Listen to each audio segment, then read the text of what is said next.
That seat is not for you." Edward Hayes's voice cut clean through the room, slicing straight into the laughter and clinking glasses. I froze, my hand still resting on the back of the empty chair at the head table. The chair I had convinced myself during a 4-hour drive was mine. "That's for my real daughter." For a second, I didn't understand. Not the words, not the tone, not the way everyone suddenly went quiet. Then his hands landed on my shoulders, not to pull me in, not to steady me, to push. It wasn't a violent shove, just enough. Enough to send my heels slipping off the edge of the platform. Enough to take my balance with it. I hit the hardwood floor hard, the sound sharp and final. The hem of my deep wine-red dress, my mother's dress, Rose Hayes' dress, tore with a soft, irreversible rip. No one moved. No one spoke. 80 people. And every single one of them chose silence. I stayed there for a second, staring up, and the first thing I saw was Chloe Shaw. She stepped forward like she had been waiting for this exact moment. Calm, certain, untouched. She took the seat I had reached for and settled into it effortlessly, like it had always belonged to her. "It's okay, Dad," she said softly, placing her hand over his arm. "I'm here." My heartbeat pounded in my ears, not from the fall, from something worse.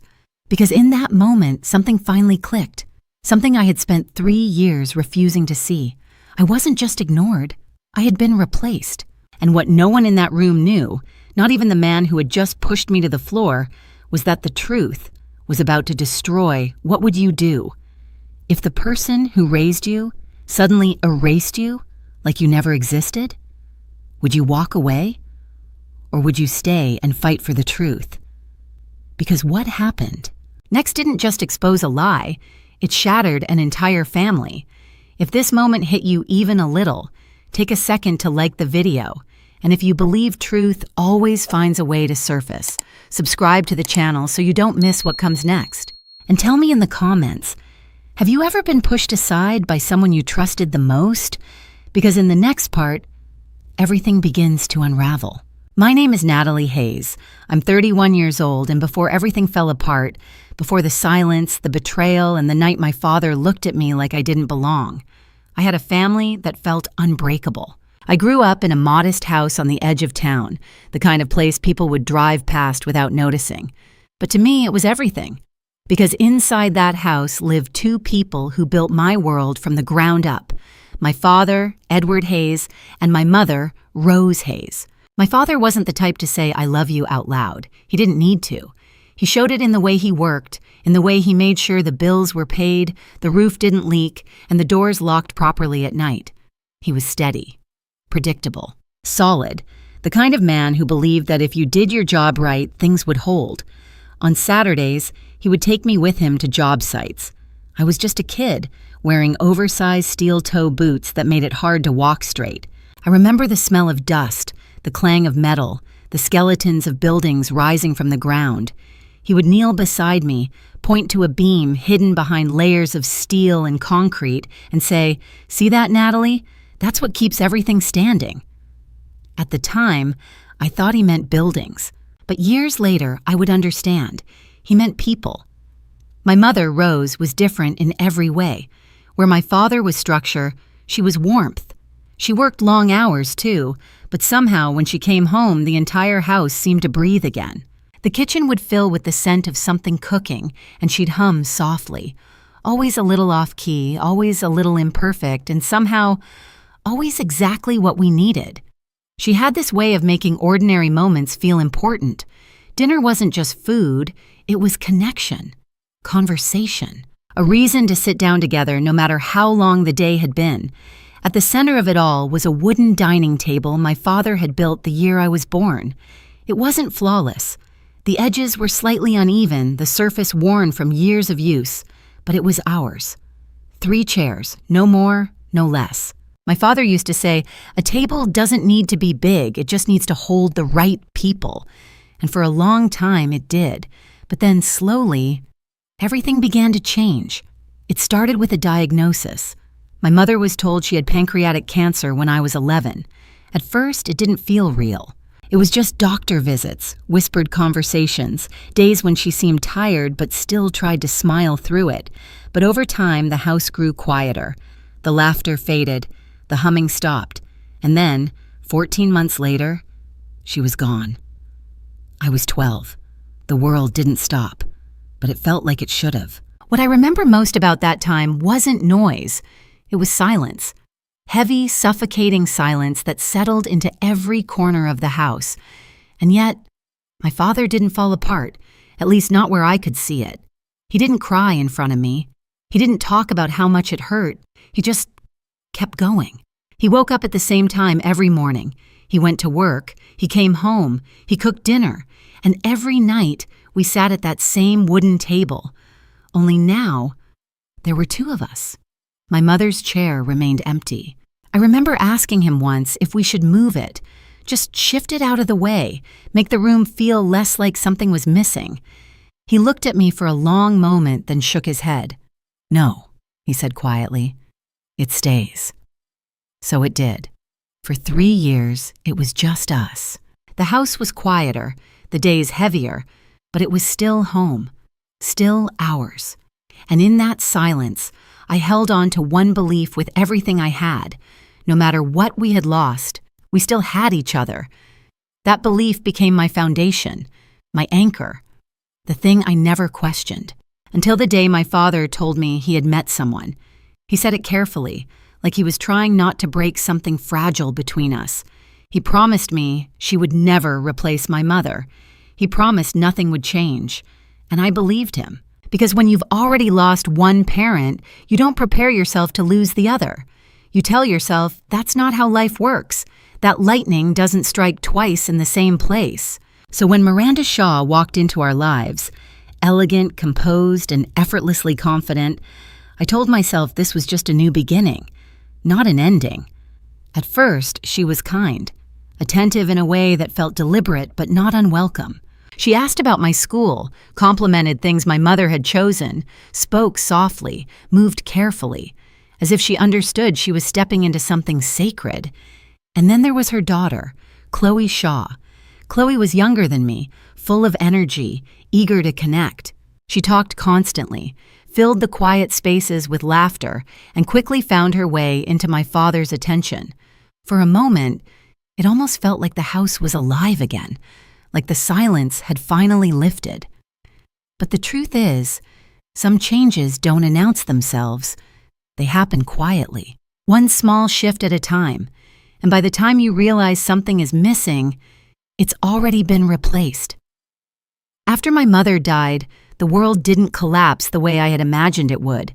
There was no dramatic moment where everything fell apart, no single day where I could point and say, that's when life broke. Instead, it was quieter than that, slower, like something sinking beneath the surface, inch by inch, until one day you realize it's already gone. I was 12 years old when Rose Hayes died. 12, old enough to understand what death meant, but too young to know what to do with the space it left behind. And yet, in the middle of all that emptiness, my father, Edward Hayes, did something I didn't expect. He stayed standing. At least, that's what it looked like. The morning after the funeral, he woke up at the same time he always did. The alarm went off at 5:30 a.m. He turned it off on the first ring. No hesitation, no delay. He got out of bed, got dressed, and went to work. No speech, no breakdown, just routine. At first, I thought that meant he was strong, that he was handling it better than I was. While I lay in bed staring at the ceiling, trying to understand how the house could still exist without my mother in it, he moved through the day like nothing had changed. But over time, I realized something else. He wasn't moving on. He was holding everything together the only way he knew how, by pretending nothing had fallen apart. And for a while, that was enough. Because every evening he came home, and every evening we sat at the same wooden table he had built years ago, the one with 3 chairs. Only now, there were 2 of us. My mother's chair stayed exactly where it had always been, empty. I remember the first time I noticed it wasn't just empty, it was present, like it meant something. like it was part of the room in a way that couldn't be ignored. The plate was gone. The glass was gone. But the space remained. And neither of us ever said a word about it. At dinner, we talked about small things. My school, his work, the weather, anything that filled the air just enough to keep the silence from swallowing us whole. But underneath every word, there was something heavier. Something we both felt but didn't know how to name. Grief. But in our house, grief didn't look like crying. It looked like structure. It looked like showing up every day and doing the same things in the same order, as if consistency alone could keep everything from collapsing. And in a strange way, it worked. Weeks turned into months, months into years. And slowly, we built a version of life that functioned again. It wasn't the same. It never would be. But it was stable. And I trusted that stability. I trusted him. Because in those 3 years, it was just us. No one else came into that space. No one else touched that table. No one else sat in those chairs. It was our world, smaller, quieter, but still ours. I remember thinking, more than once, that maybe this was what we needed, that losing my mother had stripped everything down to what mattered most, that even though it hurt, it had brought us closer in a way nothing else could. And that belief settled into me like something permanent. I stopped questioning things, stopped worrying about what might come next, because as long as my father was there, as long as we were still sitting across from each other at that table, everything felt anchored, safe. But the truth is, stability can be deceiving. Just because something isn't falling apart on the outside doesn't mean it isn't already breaking underneath. I didn't see it at the time. I didn't notice the small changes in him, the way he stayed longer at work, the way conversations grew shorter, the way silence became less shared and more distant. I thought we were healing.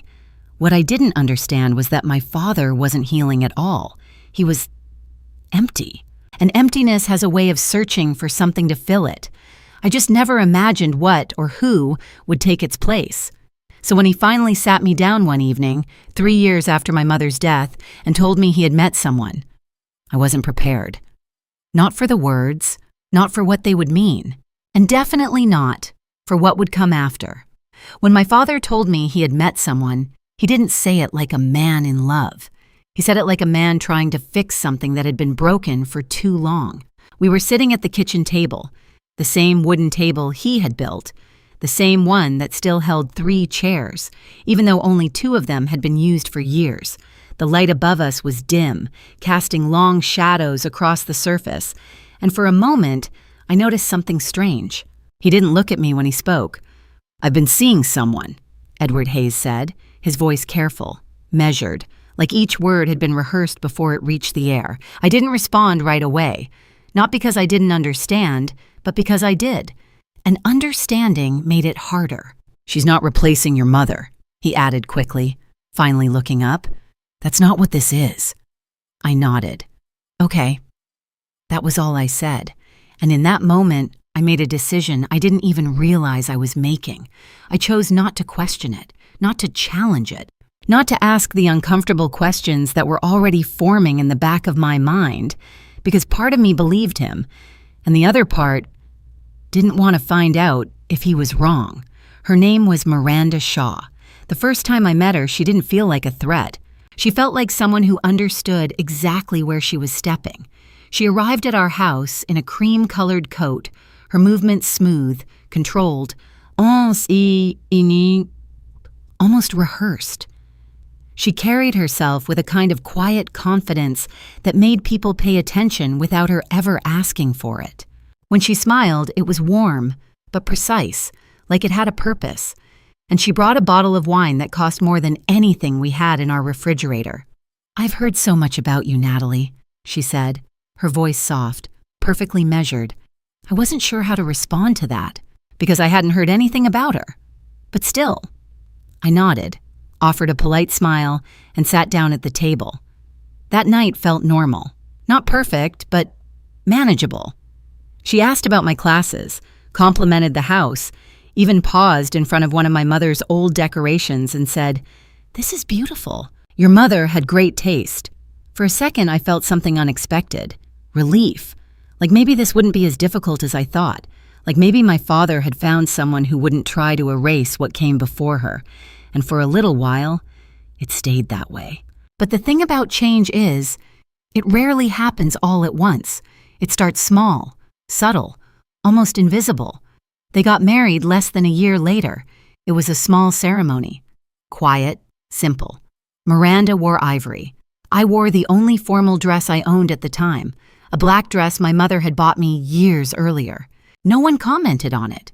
No one needed to, because even then, something had already started shifting. At first, it was just the table. The wooden one, my father's table, disappeared from the kitchen. "It's outdated," Miranda said lightly. "We should have something more modern."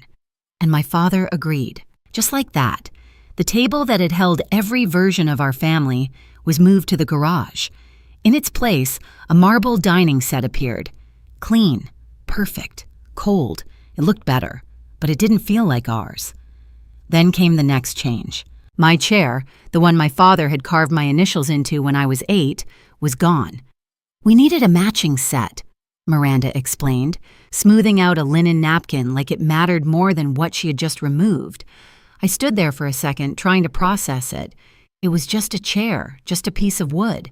But it didn't feel like something small. It felt like something being replaced. And then Chloe moved in. Chloe Shaw. She arrived with suitcases and laughter, filling the house with a kind of energy it hadn't had in years. She was younger than me, bright, talkative, eager to connect. From the very first week, she called my father Dad, and he didn't correct her. In fact, he smiled. I remember the first time I saw it. We were sitting at the new table, the marble one. Chloe was telling a story, animated, excited, her hands moving as she spoke, and my father laughed. Not a small smile, not a quiet acknowledgement, a real laugh, the kind I hadn't heard since before my mother died. And for a moment, I didn't know what to feel, because part of me was happy, but another part felt something else, something colder. I stood in the doorway that night watching them and realized something I didn't want to admit. The house wasn't quiet anymore, but it wasn't mine anymore either. And still, I said nothing. That became the pattern. Miranda would make a change, frame it as practical, reasonable, necessary. And my father would agree, because to him, these weren't big things. They were details, household decisions, not worth arguing over. He dealt with real problems, structural problems, things that carried weight, not chairs, not tables, not the slow, quiet disappearance of the life we used to have. But I noticed everything. The photos of my mother moving from the living room to the hallway, then from the hallway to a shelf in the basement. The way her garden was pulled up and replaced with something decorative, but lifeless. The way my presence in the house became temporary, like I was visiting, not living there. And the hardest part wasn't what Miranda did. It was what my father didn't do. He didn't stop it. He didn't question it. He didn't even seem to notice. And somewhere in the middle of all those small changes, something else shifted too. Not in the house, but in us. The space between me and my father didn't break all at once. It stretched, quietly, gradually. Until one day, I realized it wasn't a space anymore. It was a distance, and I had no idea how to close it. By the time I left for college, I told myself everything was still manageable. Not perfect, not the same, but not broken either. That was the story I chose to believe. I moved out at 18 with a full academic scholarship, a suitcase, and a quiet determination to build something of my own. I didn't fight for space in that house anymore. I didn't argue about the table, the chair, or the way my mother's presence was slowly disappearing. I told myself I was being mature, that I was choosing peace. But looking back now, I wasn't choosing peace. I was choosing distance. At first, it felt temporary, like I was just stepping away for a while, like I could always come back and find everything where I left it. But the first time I returned home during a school break, I realized something had changed more than I expected. My room was no longer mine. The bed was gone. The shelves were empty. The walls had been repainted in a soft, neutral tone that erased every trace of who I used to be in that space. In the corner, there were yoga mats neatly stacked, a mirror leaned against the wall, and a faint scent of essential oils hanging in the air. "This works better for me," Miranda Shaw said casually when she noticed me standing in the doorway. I needed a quiet space. I didn't ask where my things were. I already knew. The garage. That was where everything went now. The wooden table, my chair, my childhood, my mother's things, all packed into cardboard boxes like they were items waiting to be sorted, not memories that had once defined a home. And still, I said nothing. Because every time I thought about pushing back, I heard the same voice in my head. It's just a room. It's just furniture. It's not worth a fight. So I adjusted. That became my pattern. I came home less often, stayed shorter each time, learned how to pack my presents into a weekend and disappear again without leaving a trace. I told myself that growing up meant letting go, that this was normal. But deep down, something didn't feel right. It wasn't just the house. It was my father. Edward Hayes had always been steady, predictable, the kind of man you could rely on without thinking twice. But now, he felt different. Not colder, not cruel, just distant. He still asked about school, still listened when I spoke, but the conversations felt thinner, like something underneath them had been stripped away. There were pauses where there hadn't been before, silences that didn't feel shared anymore, just empty. And more often than not, Chloe Shaw filled those silences. She was always there now, sitting at the table, talking, laughing, leaning into my father like she had always belonged there. She called him Dad without hesitation, and over time the words stopped sounding strange in the room. It started sounding natural. I remember one specific evening that never really left me. We were all sitting at the marble table. Chloe was telling a story about school, something small and unimportant, but she told it with so much energy that it filled the entire room. My father laughed, really laughed, and reached out to tap her hand the way he used to do with me when I was younger. And I realized something in that moment. I had seen that version of him before, just not recently, not with me. I sat there listening, nodding when I was supposed to, pretending everything was fine. But inside, something shifted. Not a sharp break, more like a quiet understanding. I wasn't losing my place. I had already lost it. And I just hadn't admitted it yet. From that point on, I stopped expecting things, stopped waiting for moments that used to come naturally, stopped asking questions I wasn't sure I wanted answers to, because it was easier that way, easier to believe that this was just what growing up looked like, that families changed, that roles shifted, that sometimes you moved on and made space for something new. But there's a difference between change and replacement.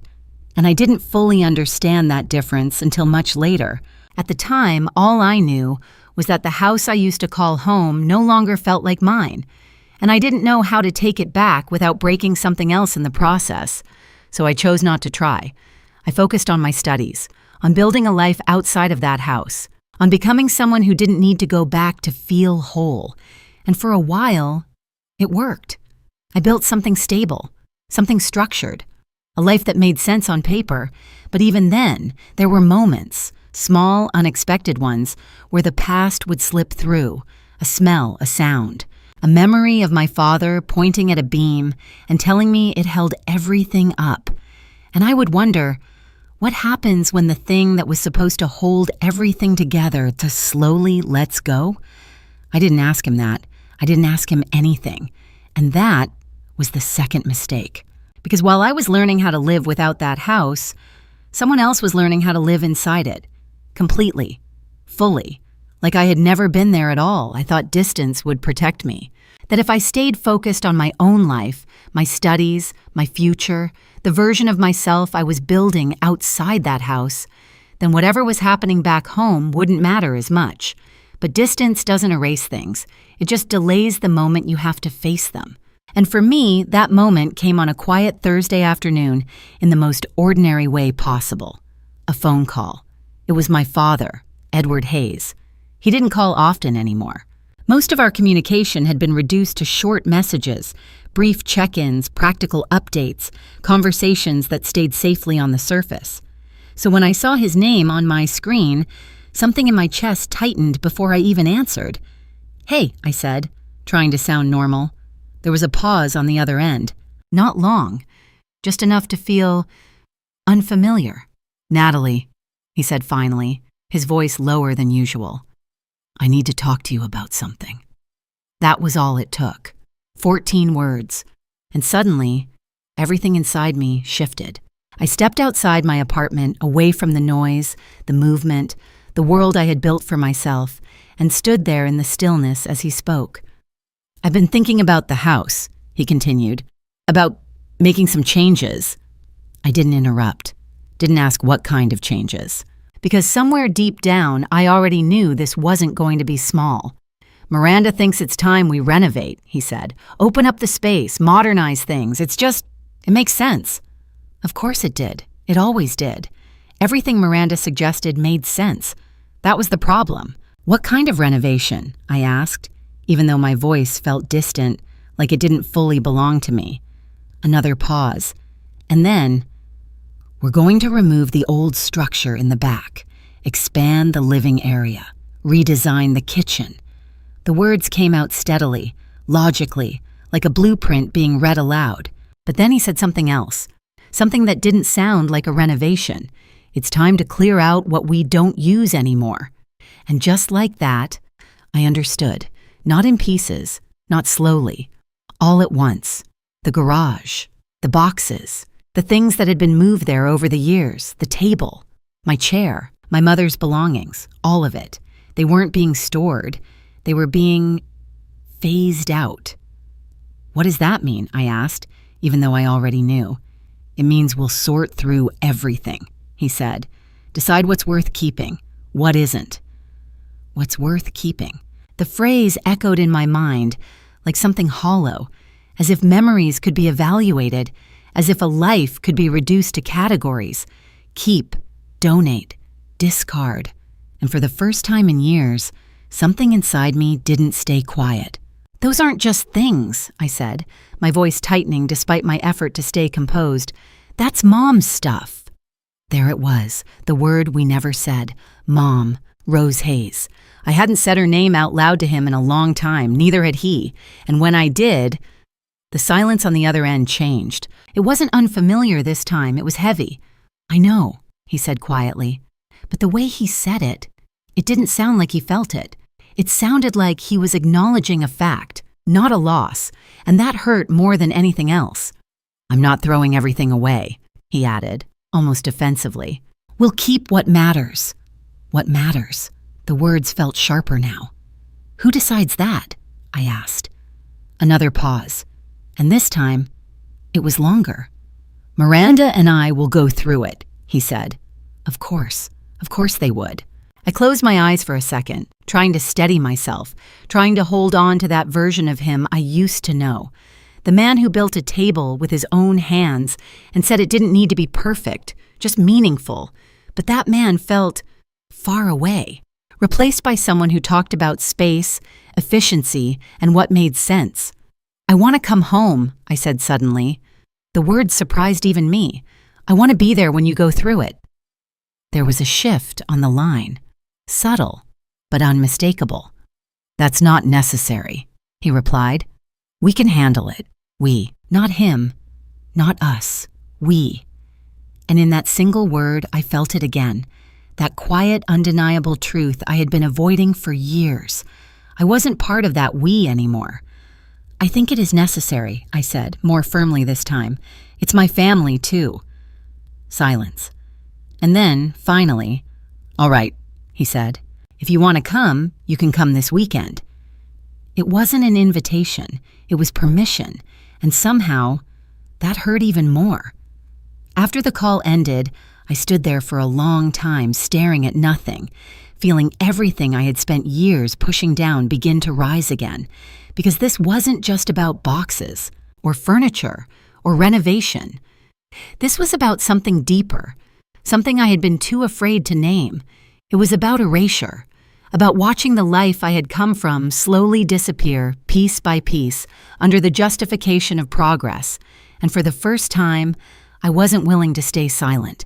Because if I didn't go back now, if I didn't stand in that house and face what was happening, then everything my mother had left behind, everything that had once held us together, would be decided without me. And I couldn't let that happen, not this time. The drive home felt longer than it ever had before, not because the distance had changed, but because this time I knew exactly why I was going back. I wasn't returning as a daughter coming home. I was returning as someone who might have to fight for what was left. When I pulled into the driveway, everything looked the same on the outside. The house still stood where it always had. The porch light still flickered slightly, just like it used to. For a brief, fragile second, I almost convinced myself that maybe I had overreacted. Maybe this was just another small change, another adjustment I could quietly accept. But the moment I stepped inside, I knew I hadn't. The air felt different, not colder, just unfamiliar. Boxes were everywhere, not neatly stacked, not organized, just placed throughout the living room, the hallway, even near the staircase. Some were open, filled with items I recognized instantly. Others were sealed, labeled in handwriting that wasn't my father's, Miranda's. Miranda Shaw stood near the kitchen, flipping through a folder as if this were a routine project. When she saw me, she offered a polite smile, controlled, composed, exactly as I remembered. "Natalie," she said, "you made it." I nodded. My eyes didn't stay on her for long. They moved past her, to the boxes, to the pieces of my life that had been taken out of the spaces they once belonged to. "Where's Dad?" I asked. "In the back," she replied. "He's going through the garage." Of course he was. The garage. The place where everything that no longer fit had been sent. I didn't respond. I just walked past her, down the hallway, and out the back door. The moment I stepped into the garage, I saw him, Edward Hayes, standing in the middle of it all, boxes stacked against the walls, old furniture pushed to the side, dust floating in the air where sunlight cut through the narrow window. And in front of him, the table, the wooden table, my father's table, the one he had built, the one that had held every version of our family. He had one hand resting on its surface, like he was deciding something. I stopped a few steps away. For a moment, neither of us spoke. "You came," he said finally, without turning around. I said I would. He nodded slightly, then gestured toward the surrounding boxes. "We've been sorting things," he said, "trying to figure out what makes sense to keep." There it was again, that phrase, "makes sense," as if meaning could be measured, as if memories could be evaluated logically. I stepped closer, my eyes moving across the table, the scratches, the worn edges, the faint marks that only existed because we had lived around it for years. "You're getting rid of this?" I asked. He hesitated. "Not necessarily," he said. "We just don't have a place for it anymore." I let out a quiet breath. That's not the same thing? This time he turned, and for the first time since I arrived, he really looked at me. "It's just a table, Natalie." Just a table. The words landed harder than I expected, because I knew what he meant, and I knew what he didn't. "It's not just a table," I said, my voice steady but sharper now. "It's where we sat every night. It's where Mom—" I stopped myself, but it was too late. The word had already filled the space between us. Mom. Rose Hayes. His expression changed, but only slightly. A flicker. Something quick, controlled, almost hidden. "I remember," he said. But again, it didn't sound like remembering. It sounded like acknowledging, like something filed away, not something still felt. "Then why are you doing this?" I asked. He sighed, stepping back slightly, as if creating space, not just physically, but emotionally. "Because we have to move forward, Natalie," he said. "We can't hold on to everything forever." Everything. That was the word he chose, as if this table, these boxes, these pieces of our life were excess, as if they were too much. I shook my head slowly. "This isn't everything," I said. "This is what's left." Silence. Thick. Heavy. And for the first time, it didn't feel like something we were both standing in. It felt like something separating us. Behind me, I heard footsteps. Miranda! Of course. She didn't interrupt right away. She just stood there, observing, as if waiting for the right moment to step in. "We're not trying to erase anything," she said gently. "We're just trying to make the space functional." Functional, efficient, modern, all the words she always used. I turned slightly toward her, then back to my father. "Is that what this is about?" I asked him. "Function?" He didn't answer immediately, and that was enough, because in that silence, I realized something I hadn't fully allowed myself to see before. This wasn't just Miranda's influence. This wasn't just change. This was a choice. His choice. And suddenly, everything felt clearer. The distance, the silence, the way things had been shifting for years. It wasn't accidental. It wasn't unnoticed. It was allowed. I looked at him, really looked this time, not as the man I used to trust without question, but as the person standing in front of me now. And for the first time, I didn't feel like his daughter in that moment. I felt like someone standing on the outside, trying to hold on to something that no longer belonged to her. "Then answer me this," I said quietly. "If none of this matters anymore." I paused, my voice tightening just slightly. "Where do I fit in all of this?" He didn't respond, not right away. And in that silence, I think I already knew the answer. He didn't answer me, not immediately, and somehow, that silence said more than anything he could have. For a few seconds, the only sound in the garage was the faint hum of the outside world, the distant passing of a car, the soft creak of wood settling under its own weight, the quiet movement of dust in the sunlight. It was such an ordinary moment, and yet inside it, everything felt like it was about to break. I stood there, waiting, not for the perfect answer, not even for the right words, just for something. Anything that would tell me I still had a place in his life that hadn't been quietly replaced. Finally, Edward Hayes exhaled, rubbing his hand across his face like a man trying to organize thoughts that refused to settle.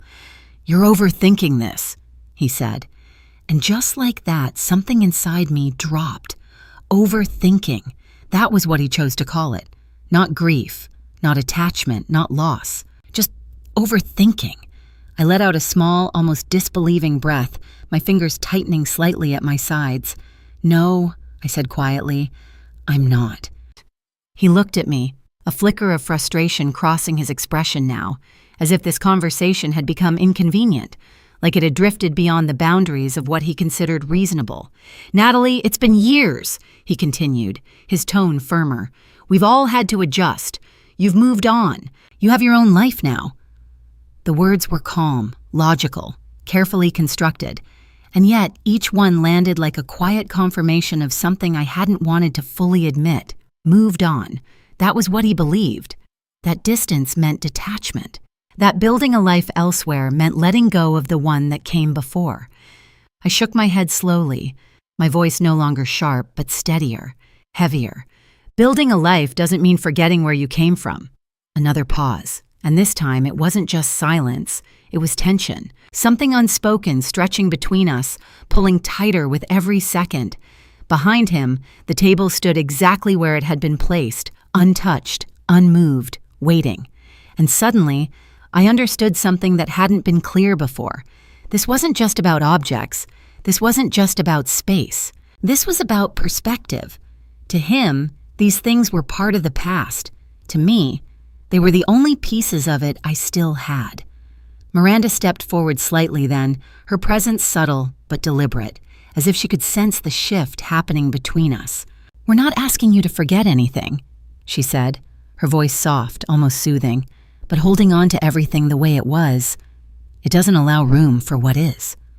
I turned to look at her, and for the first time, I didn't see kindness. I saw control, not loud, not obvious, but precise. Every word chosen carefully, framed to sound reasonable, balanced, impossible to argue against without sounding emotional. And that was the point. "Room for what?" I asked, my gaze returning to my father. Neither of them answered immediately, because the answer didn't need to be said. I could see it. in the new furniture, in the missing photos, in the way Chloe's voice filled the spaces that used to belong to someone else, in the way my father stood there, not between us, not protecting anything, but simply aligned. "With the life we have now," he said finally, and there it was, not our life, not the life we had built together, the life we have now.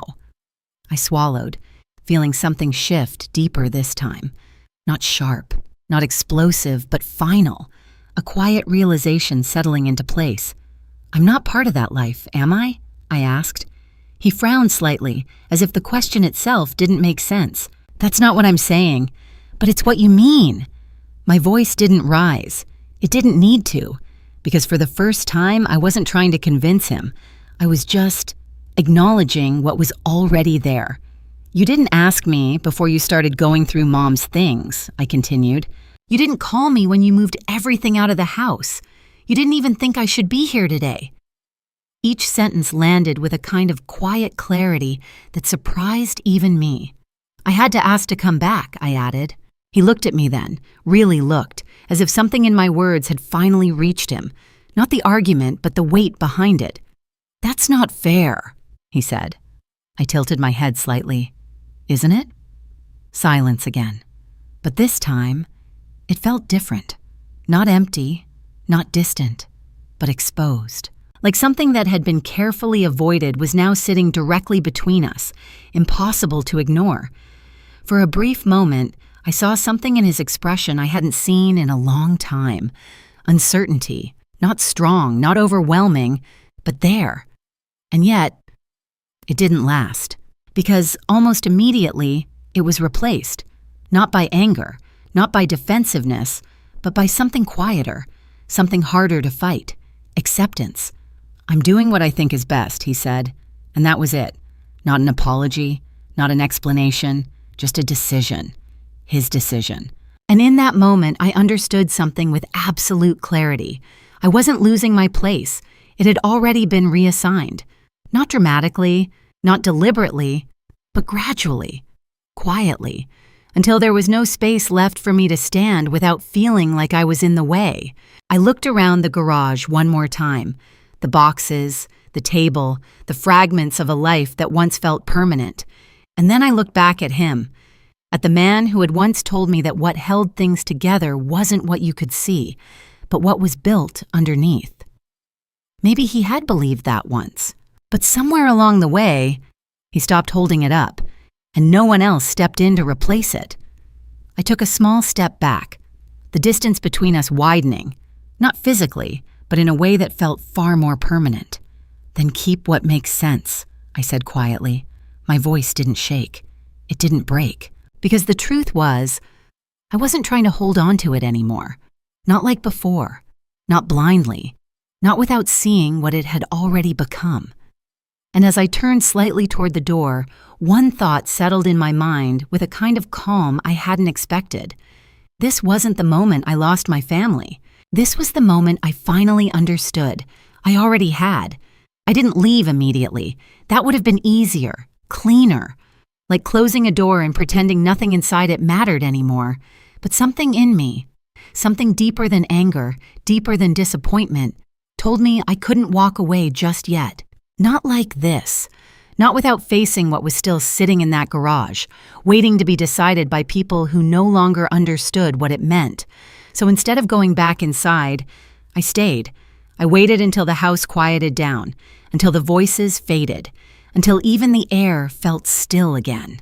And then, slowly, I stepped back into the garage. The light had shifted by then. The late afternoon sun stretched across the floor, casting long shadows between the boxes. Dust hung in the air, undisturbed, as if everything inside that space had been paused mid-sentence. For a moment, I just stood there, looking, taking it all in, not as scattered objects, not as clutter, but as pieces of something that had once been whole. And then, I started opening the boxes. The first one was labeled, "Kitchen Old." Inside, there were things I hadn't seen in years. My mother's measuring cups, slightly worn, with faint scratches along the handles. a chipped ceramic bowl she refused to throw away because, as she once said, it still works. I picked it up carefully, running my fingers along the edge. It felt familiar. Not in a dramatic way, not like some overwhelming wave of emotion, just steady. Like touching something that still remembered you, even if the world around it had moved on. The second box was labeled in the same handwriting, dining. I already knew what would be inside before I opened it. Napkins, placemats, a stack of old coasters we used to argue over because none of them ever matched. And at the very bottom, see, a photo. I hesitated for a second before picking it up. It was small, slightly faded at the edges, but I didn't need to look closely to recognize it.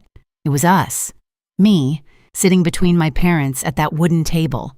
My father leaning back slightly, his hand resting on the surface like it always did. My mother smiling, not perfectly, not posed, but genuinely, alive, present, there. I stared at that photo longer than I expected, not because I was trying to hold on to it, but because I was trying to understand something. How something that once felt so permanent could be reduced to a box labeled dining. I exhaled slowly, placing the photo back, but not inside the box. I kept it with me. And then, without really thinking about it, I walked toward the table. It hadn't moved, still standing there, just as I had left it hours earlier, unclaimed, undecided, waiting. I placed my hand on it, mirroring the way my father had stood earlier that day. For a moment, I closed my eyes, not to escape, but to remember. The sound of plates, the quiet conversations. My mother's voice filling the space without trying. My father's presence, steady, grounded, something you could rely on without question. And then, I opened my eyes again. Because memory, I realized, doesn't disappear when things change. It just loses its place, unless someone chooses to give it one. That was the difference. And for the first time, I understood something clearly. This wasn't about stopping the change. I couldn't. That house had already become something else. That version of my father had already moved forward in a direction that didn't include me the way it once did. But this table, these things, these pieces, they were still mine. Not because I owned them, but because I remembered them. And that mattered, more than I had allowed myself to believe. I didn't need his permission. I didn't need Miranda's approval. I didn't need to argue about what made sense. I just needed to decide what I was willing to carry forward on my own. So I did something simple, something quiet, but final. I found an empty box, and I started packing. Not everything, not out of desperation, not like I was trying to save it all, just the things that meant something. The measuring cups, the chipped bowl, the photo, a few small items that held more weight than they appeared to. And then I stopped, because I realized something else. The table. I couldn't take it. Not physically, not yet. But I didn't need to, because what it represented wasn't something that could be removed or replaced. It wasn't wood. It wasn't structure. It was what had been built around it. And that, no one else could decide the value of. I stepped back, looking at what I had gathered. It wasn't much, at least not by anyone else's standards. But to me, it was enough. More than enough, because for the first time since I walked into that house, I didn't feel like I was losing something. I felt like I was choosing what to keep, and that was different. That was something no one could take from me. As I lifted the box, holding it close, I glanced at the table one last time, not with regret, not with anger, but with something quieter, understanding. Because maybe my father was right about one thing. You can't hold on to everything forever. But he was wrong about something else. You don't have to let someone else decide what's worth keeping. And as I walked toward the door, stepping out of the garage and into the fading light, I realized something I hadn't felt in a long time. Not sadness, not loss, but clarity. And this time, it was mine. I didn't tell them I was leaving with anything, not because I was hiding it, but because, for the first time, I didn't feel the need to explain myself. The box sat in the back seat of my car, small, quiet, almost unnoticeable to anyone who didn't know what it carried. To someone else, it might have looked like nothing more than old kitchen items and a few random belongings. But to me, it felt heavier than anything I had ever taken from that house. I stood in the driveway for a moment before getting in. The front door was still open. I could hear faint movement inside, Miranda's voice, soft and controlled as always, and Chloe's laughter rising and falling in the background. It sounded normal, like a home, just not mine. I didn't go back in to say goodbye, because there wasn't anything left to say that hadn't already been made clear. So instead, I got in the car, closed the door, and drove away. And this time, I didn't look back. The road stretched ahead of me, familiar but distant at the same time.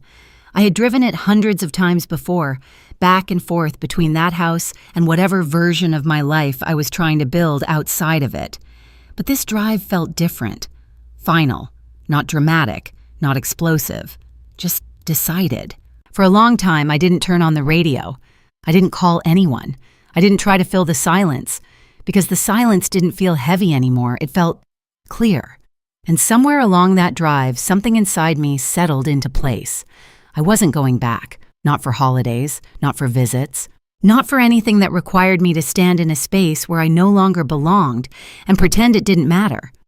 That realization didn't come with anger. It came with something quieter, acceptance. By the time I reached my apartment, the sky had already begun to darken. The city lights flickered on, one by one, casting a soft glow across the streets, and for the first time in a long while, I felt something unexpected as I parked the car. Not relief, but ownership. This was my space, not inherited, not shared, not adjusted to fit someone else's idea of what made sense. Mine. I carried the box upstairs slowly, carefully, as if what was inside it required more than just physical attention. Inside my apartment, everything was simple, clean, organized in a way that reflected who I had become, not who I used to be. For a moment, I just stood there holding the box, unsure of where to put it, because this wasn't just about placing objects. It was about deciding where they belonged now. And then I realized something. They didn't belong in storage. They didn't belong hidden away like they had been in that garage. They belonged in my life. So I set the box down on the kitchen counter and began unpacking, slowly, intentionally. The measuring cups went into the drawer beside my stove, not because they matched, but because they were used.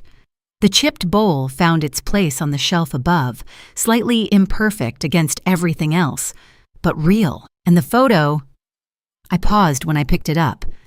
For a moment, I considered putting it away, keeping it somewhere private, protected. But instead, I didn't.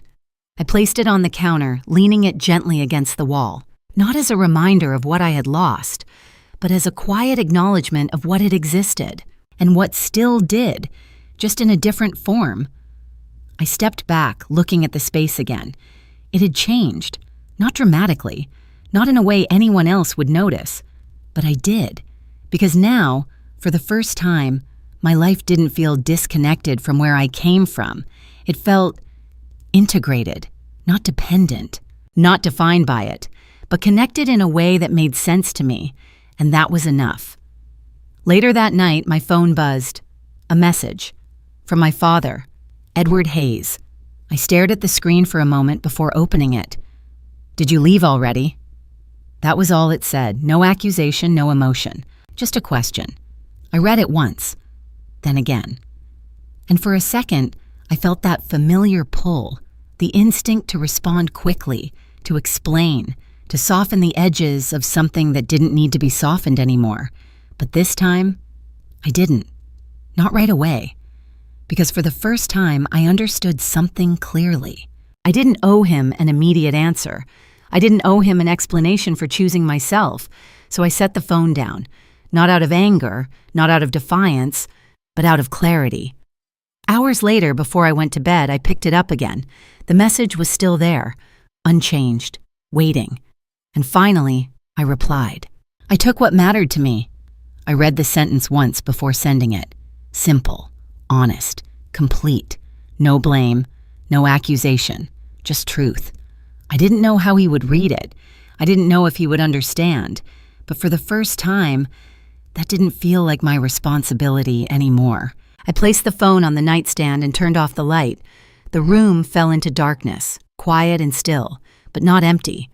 Because now, I knew exactly what I had brought with me. Not everything. Not the house. Not the version of family I had once believed would last forever, but something more important. Something no one else had the power to define or take away. And as I lay there, staring into the quiet, I realized something I hadn't fully allowed myself to feel before. I hadn't just walked away from that house. I had walked into something else. Something that finally felt like it belonged to me. The message didn't come right away. Not that night. Not the next morning. For a while, there was nothing. And strangely, I didn't feel anxious about it. In the past, silence from Edward Hayes would have unsettled me. I would have checked my phone more often, reread my own message, wondered if I had said too much or not enough. I would have tried to predict his reaction, prepare for it, soften it before it even arrived. But this time, I didn't. Because for the first time, I wasn't waiting for his response to define how I felt. Days passed. Then, on the third evening, my phone buzzed.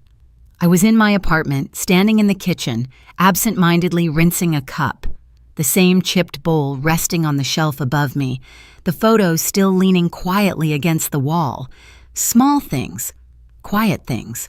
But they had already begun to feel like part of my life, not remnants of another. I dried my hands slowly before picking up the phone. A message. From him. I didn't realize how much it meant to you. I read it once, then again, and for a moment, I didn't feel anything. No immediate relief, no anger, no sense of closure, just stillness. Because the truth was, that sentence, simple as it was, carried something heavier than it appeared. It wasn't an apology. It wasn't a correction. It was an admission. Not of what he had done, but of what he hadn't seen. And somehow, that mattered more. I leaned back against the counter, staring at the words, letting them settle. For years, I had been trying to make him understand. Not through arguments, not through confrontation, but through silence, through patience, through the hope that eventually he would notice, that he would see the small shifts, the missing pieces, the quiet distance growing between us. But he hadn't. Not until now. And even now, it wasn't because he had looked for it. It was because I had finally said something, clearly, directly, without softening it. I exhaled slowly, setting the phone down on the counter, because for the first time I understood something I hadn't been able to accept before. Understanding doesn't always come in time to prevent damage. Sometimes it arrives after everything has already changed, and then the question becomes, what do you do with it? I didn't respond right away. Not because I didn't know what to say, but because I wanted to be sure that whatever I said next came from clarity, not habit. So instead, I moved through my apartment slowly, almost deliberately. I made tea, I sat down, I looked around, at the space I had built, at the quiet that no longer felt empty, at the pieces of my past that I had chosen to bring with me, not out of obligation, but out of meaning. And then, without really planning it, my eyes landed on the photo again. Me, my mother, Rose Hayes, my father, all of us at that table. There was no tension in that image, no distance, just presence. I studied it for a long moment, not with longing, but with recognition. That version of us had been real. It had existed. And nothing that had happened since could erase that. But it also didn't exist anymore. And holding on to it as if it still did wouldn't bring it back. That was the part I finally understood. Not everything that matters is meant to be carried forward in the same form. Some things are meant to stay where they were, not lost, just complete. I picked up my phone again, read his message one more time. I didn't realize how much it meant to you. This time, I saw it differently, not as a failure, but as a starting point. A late one, an imperfect one, but real. And so finally, I replied, I know. I paused for a second, then added, but it did. I stared at the message for a moment before sending it. Not dramatic, not emotional, just honest. And then I put the phone down again. This time, not waiting for a response, because I didn't need one, not in the way I used to. That night, I didn't think about what would happen next, not about whether he would try to fix things, not about whether we would ever go back to what we were before, because I knew now that wasn't possible. Some distances, once created, don't disappear. They settle. They redefine. They become something you learn to live with, not undo. But that didn't mean everything was gone. It just meant it was different. And different doesn't always mean broken. Sometimes it just means changed. I turned off the lights, letting the room fall into darkness once more. But unlike before, it didn't feel uncertain. It felt steady, grounded, because for the first time I wasn't holding on to something that no longer existed. I wasn't waiting for someone else to decide what mattered. I wasn't standing in a space that no longer made room for me. I was here, in my own life, with what I had chosen to keep, and that was enough. As I lay down, one final thought settled quietly into place. Not everything that ends needs to be repaired. Some things just need to be understood. A week passed before I saw him again. It wasn't planned. There was no long conversation leading up to it. No careful arrangement of time and place. Just a short message from Edward Hayes that appeared on my phone one quiet afternoon. "Are you free to meet?" For a moment, I stared at it, feeling something shift. Not anxiety, not anticipation, but awareness. This was different. Not a call about logistics, not a conversation about the house, not something practical. This felt intentional, and for the first time, I didn't feel the need to prepare myself for it. "I am," I replied. We met at a small cafe halfway between my apartment and the house I used to call home. Neutral ground, maybe that was the point. When I arrived, he was already there, sitting by the window, hands resting on the table in front of him, just like he used to. Steady, composed, familiar in a way that felt both comforting and distant at the same time. For a second, I just stood there, watching him, because it had been a while since I had looked at him without expectation, without trying to read between the lines, without hoping for something specific. And in that moment, I saw him more clearly than I had in years, not as the father I had lost, not as the man who had replaced parts of our life, but simply as himself. I walked over and sat down. "Hi," I said. "Hi," he replied. And just like that, we were two people sitting across from each other, connected, but no longer defined by what we used to be. For a moment, neither of us spoke. The silence wasn't heavy. It wasn't uncomfortable. It was unfamiliar. Like we were learning how to exist in the same space again without relying on the roles we once held. Finally, he exhaled slowly. "I've been thinking," he said. I nodded slightly, waiting. "About what you said," he continued. "About everything." He didn't rush his words, didn't try to fill the space with explanations, and that alone felt different. "I didn't see it," he admitted. "Not the way you did." There it was again. Not defense, not justification, just acknowledgement. "I thought I was doing what needed to be done," he added, keeping things moving, making sure life didn't stop. I listened, not interrupting, not correcting, because this time I wasn't trying to prove anything. I didn't realize that in doing that, I was letting go of things that mattered to you, he said. A small pause. And maybe to me too. That last part was quieter, less certain, but real. I held his gaze for a moment, searching for something I used to look for instinctively. Certainty, reassurance, but I didn't find it. And strangely, I didn't need to. "I think you were trying to survive," I said gently. The words surprised me as they came out, because they were true, not as an excuse, but as an understanding. He looked at me, something shifting in his expression, something softer this time. "I didn't know how to do that without changing everything," he admitted. I nodded. "And I didn't know how to stay while everything was changing," I replied. There it was, not conflict, not blame, just two truths. existing at the same time.